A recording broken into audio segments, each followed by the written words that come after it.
So I'm going to talk about, even though we have sort of considered how a SMART goal will look. So I'll give you an example. A SMART goal might be to increase profitability by 20,000 over the next 12 months. Now, here's one of the issues with setting goals, okay?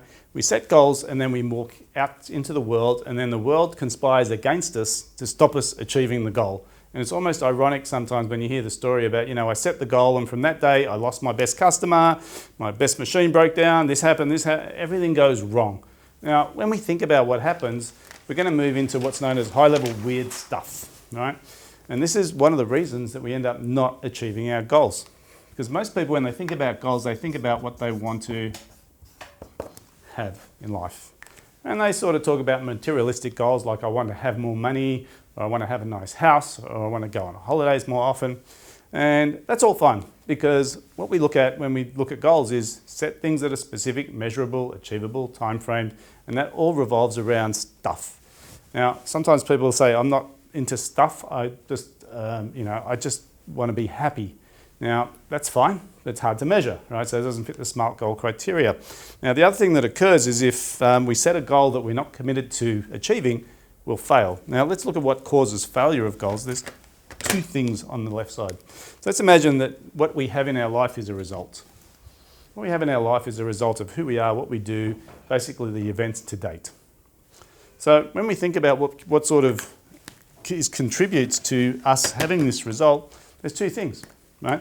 The first one is what we do, and the second one is who we are or what we be. Because we're human beings, not human doings, right? Now, if we put this little multiplication sign in here, you'll understand exactly why and why we're going to self-sabotage. See, if we think about this, if I work twice as hard but I don't change my identity, who I am, right? 100 times 0 equals 0. Now, if I do the opposite of that, if I read all the books about how to be successful but I don't change what I do, 100 times 0 is still 0.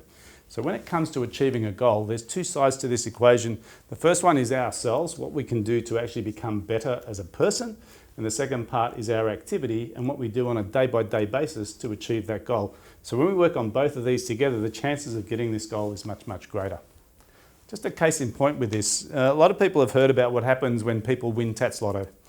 And the reality is that when people win the lottery, within 2 years, not only do they lose the money they've won, they lose more and they lose all their relationships along the way.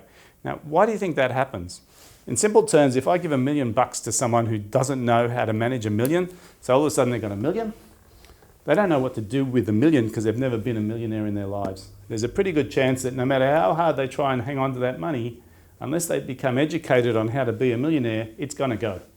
Now, it'll either go through family or friends or just through poor investment or just no investment. So one of the traps here is it's not just about money, right? Money is the result. And often people get confused and they say, look, I'm not that greedy, it's not about the money. It's never about the money. Money is a mechanism of measuring value.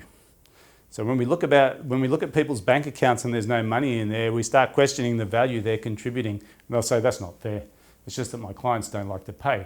And I'll suggest that it's not that your clients don't like to pay, it's just that you don't know how to be a high-charging individual, right? So we need to work on yourself there. It's probably the same work, it's just that some people are more comfortable charging than you are. And you might look at them and go, well, they're different to me, they rip people off, all those sorts of things. These are stories, right? The reality is the bank account reflects exactly what's going on in the business. It's either going to be what you do or who you are that dictates whether you're going to achieve that result.